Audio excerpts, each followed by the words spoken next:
Assalamualaikum warahmatullahi wabarakatuh. Salam rahayu, rahayu, rahayu. Jumpa lagi dengan saya di channel New ID Seluler Tutorial. Di kesempatan kali ini saya akan berbagi tutorial bagaimana cara memperbaiki handphone A51. Ini kerusakannya seperti biasa. Untuk kendala handphone Samsung A51 itu biasanya hanya stok di logo saja, teman-teman.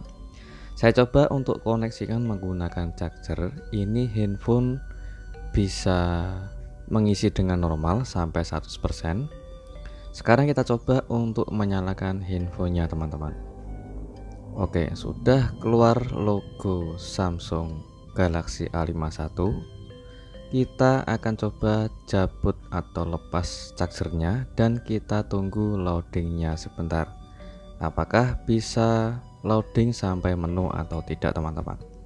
Karena untuk kendala handphone Samsung A51 ini keseringan ada kerusakan di bagian IC RAM, dan kita coba untuk membongkarnya dulu. Karena sudah kita tunggu beberapa menit masih saja keluar logo Samsung ya, teman-teman. Jadi saat saya proses untuk menghangatkan backdoor itu juga masih stok di logo saja. Oke, kita buka dulu di bagian backdoornya dan kita coba untuk lepas di bagian skrup, dan kita lepas SIM tray dan juga di bagian bezel atau tulangan tengah.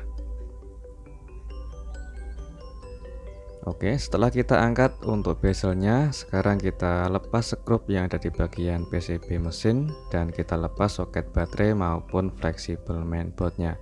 Dan jangan lupa untuk kita lepas di bagian fleksibel kamera depan dan juga kamera belakangnya.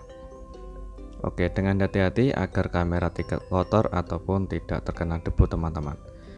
Dan untuk kondisi mesin masih bersih ya, teman-teman, belum pernah dibongkar. Sekarang kita congkel untuk di bagian kalengnya, hanya di bagian area IC RAM-nya. Kita setting dulu untuk blowernya dengan panas di angka 3,5 untuk blower yang saya gunakan, dan kita pelan-pelan untuk menggoyang IC-nya dulu sebelum kita angkat, teman-teman. Kita cari celah dulu untuk memisahkan lapisan yang paling atas dulu.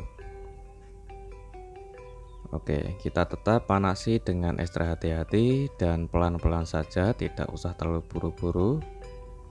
Jika masih keras atau masih kesulitan, kita tetap sabar menunggu untuk kita blower ke semua area IC-nya. Jika sudah mendapatkan celah seperti ini, kita angkat pelan-pelan dan kita singkirkan dulu untuk di bagian lapisan yang paling atas. Dan selanjutnya untuk paling bawah ini, lapisan terakhir, kita tetap harus ekstra hati-hati. Oke, kita panasi dengan ke seluruh area IC yang ada di bagian paling lapisan bawah. Kita congkel dengan pelan-pelan saja. Jika masih terlalu keras jangan dipaksa, teman-teman, nanti bisa menyebabkan kaki IC-nya bisa ambrol. Oke, tetap pertahankan untuk jarak blowernya juga, jangan terlalu dekat. Kita angkat pelan-pelan saja. Jika masih kesulitan, kita tetap harus memblower dengan ke seluruh area IC-nya. Oke, kita masukkan dan kita pelan-pelan angkat IC-nya, teman-teman. Oke, jangan terlalu dipaksa apabila masih keras, dan sedikit lagi kita akan coba angkat IC-nya. Oke, pelan-pelan kita angkat dan kita singkirkan dulu IC-nya, teman-teman.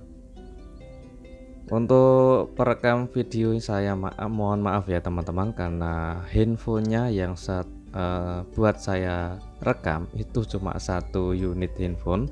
Saya tidak menggunakan handycam atau alat sejenisnya, ya ala kadarnya seperti ini. Kenapa sedikit gerak ini? Karena untuk holder bergerak disebabkan oleh blower yang saat saya menggerakkan gagang blower sama solder juga, teman-teman. Oke, tetap kita harus ekstra hati-hati saat kita proses membersihkan sisa tenol dan juga sisa lem yang ada di bagian PCB. Oke, ini dengan cara saya menggunakan panas blower ya teman-teman, sebagai untuk pemanas, yaitu menghilangkan sisa-sisa lem dan juga sisa tenolnya dengan menggunakan pisau yang tipis atau yang lentur atau berbahan plat, bukan pisau ya teman-teman, tapi melainkan plat yang tipis. Oke, untuk panas blower yang saya gunakan saat membersihkan sisa lem hanya sebagai penghangat saja, tidak terlalu panas, hanya menggunakan panas di angka 2,750 sampai 3 teman-teman.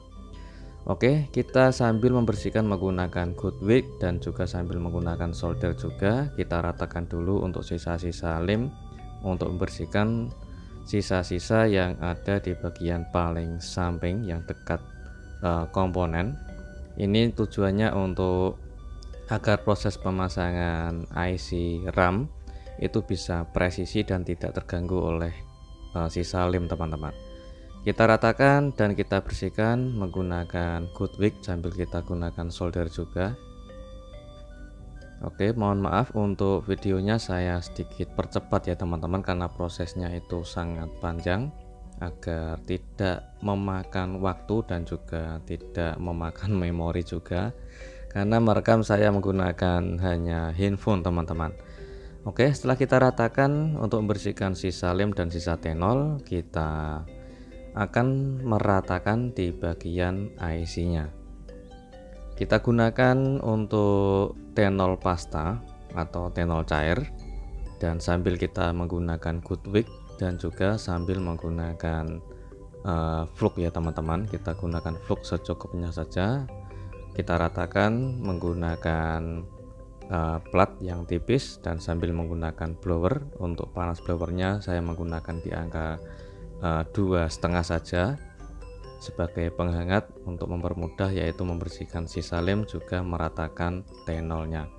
Kita ratakan tenol menggunakan good wick sambil menggunakan solder dengan hati-hati, dan kita bersihkan menggunakan tisu. Dan proses ini kita gunakan lagi, yaitu cairan, maksud saya bukan cairan teman-teman, tenol cair atau tenol pasta, dan sambil kita menggunakan tenol kawat dan sambil kita ratakan menggunakan solder. Ini adalah kaki-kaki pada IC RAM yang lapisan paling atas. Kita ratakan dulu dan sambil kita bersihkan menggunakan tisu teman-teman. Oke, di bagian ini juga kita coba untuk di bagian lapisan di baliknya kita ratakan.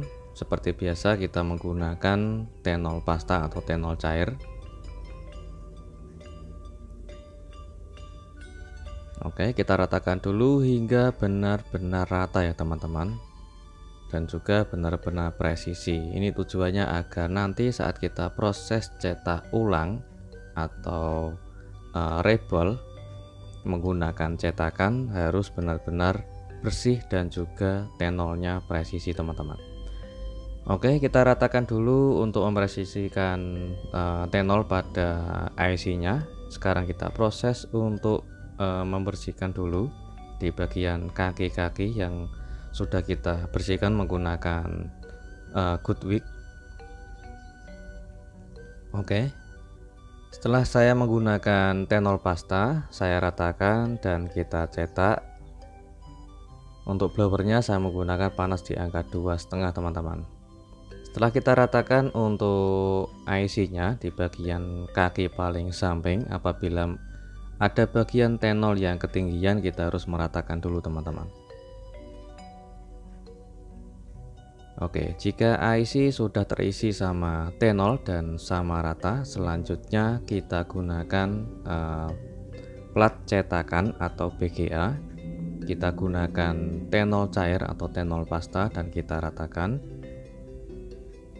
Oke, jika sudah rata kita bersihkan menggunakan tisu dan kita tekan menggunakan pinset sambil kita blower sebentar, dan kita gunakan flux untuk meratakan kaki-kaki pada IC sambil kita goyang menggunakan blower. Dan ini adalah hasil cetakannya, sudah sama rata dan presisi. Sekarang di tahap untuk lapisan berikutnya, kita ratakan dulu. Untuk kaki-kakinya kita ratakan hingga benar-benar presisi ya teman-teman. Apalagi sisa-sisa lemnya harus benar-benar bersih. Kita bisa menggosok sisa-sisa lemnya menggunakan pisau atau plat yang tipis, dan kita bisa menggunakan tenol cair atau tenol pasta, yaitu untuk meratakan di bagian tenol yang ada di bagian IC-nya. Oke, tetap harus hati-hati. Untuk teknik ini saya menggunakan metode menggunakan tenol atau kawat tenol sebagai meratakan di bagian kaki-kaki pada IC teman-teman. Kita tekan secara halus menggunakan ujung solder, jangan ditekan secara keras teman-teman. Kalau ditekan secara keras nanti bisa menyebabkan pin kaki IC bisa ambrol. Jadi kita secara halus saja dan kita bersihkan menggunakan tisu. Oke, belum sampai di sini, kita akan coba untuk cetak ulang menggunakan plat VGA dan kita gunakan tenol cair. Kita tekan secara halus sambil kita ratakan dan kita siapkan flux sedikit dan lalu kita panasi menggunakan blower teman-teman. Oke, dan ini adalah hasil cetakannya setelah kita selesai cetak ulang atau direbol. Jadi kedua lapisan IC sudah selesai semua, tinggal kita proses pemasangan. Kita presisikan dulu untuk lapisan paling bawah. Untuk IC yang paling bawah kita presisikan, lalu kita panasi menggunakan blower. Untuk panas blower menggunakan panas di angka 3,5 sampai 3,8 teman-teman. Oke, sambil kita goyang blowernya ya teman-teman, agar panasnya itu bisa merata, dan sambil kita tekan secara halus dan bisa kita secara menggoyang IC-nya agar bisa terpasang dengan sempurna. Oke, setelah itu kita pasang untuk lapisan yang atas atau lapisan yang terakhir, kita presisikan dulu dan sambil kita blower secara berkeliling ya teman-teman. Jadi untuk memblowernya diputar atau sejenis untuk meratakan panas pada IC ya teman-teman, agar panasnya bisa sama rata, tidak hanya terpusat oleh satu posisi. Jadi kita memblowernya harus sama rata. Oke, setelah itu kita keringkan dulu atau kita dinginkan mesinnya, dan jangan lupa untuk kita bersihkan sisa-sisa fluknya. Dan sudah terpasang untuk proses ACP atau cetak ulang pada IC RAM-nya atau bisa disebut juga rebol. Sekarang kita coba untuk tes ya teman-teman, apakah bisa menyala atau tidak teman-teman. Kita gunakan USB starter dan kita koneksikan, ada di angka 1, lebih untuk ampernya sudah jalan, dan alhamdulillah untuk persentasenya ada di angka 76%. Kita coba menyalakan, apakah setelah kita nyalakan logonya ini bisa menyala sampai menu atau masih tetap logo teman-teman. Tapi alhamdulillah untuk Samsung logo yang kecil sudah keluar. Ini sudah loading dan alhamdulillah infonya sudah bisa menyala teman-teman. Oke, jangan senang dulu. Untuk info ini setelah kita cetak ulang selesai perbaikan IC RAM-nya, jangan senang dulu. Kita harus cek secara total teman-teman. Untuk ini saya cek dulu kapasitas RAM-nya menggunakan RAM berapa atau RAM berapa giga yang dipakai. Untuk handphone ini yaitu RAM 8 giga. Alhamdulillah handphone tidak restart lagi ya teman-teman, tidak kembali mati lagi dan sudah menyala dengan normal, sudah tidak logo lagi. Dan untuk persentase baterainya atau USB tester untuk koneksi chargernya juga bisa berjalan dengan normal. Alhamdulillah untuk pengerjaan ACP atau cetak ulang IC RAM sudah selesai teman-teman. Masih menggunakan IC dari bawaannya, otomatis datanya masih utuh dan tidak hilang. Oke, gitu aja untuk tutorial kali ini. Semoga selalu bermanfaat dan coba lagi di tutorial berikutnya. Assalamualaikum warahmatullahi wabarakatuh.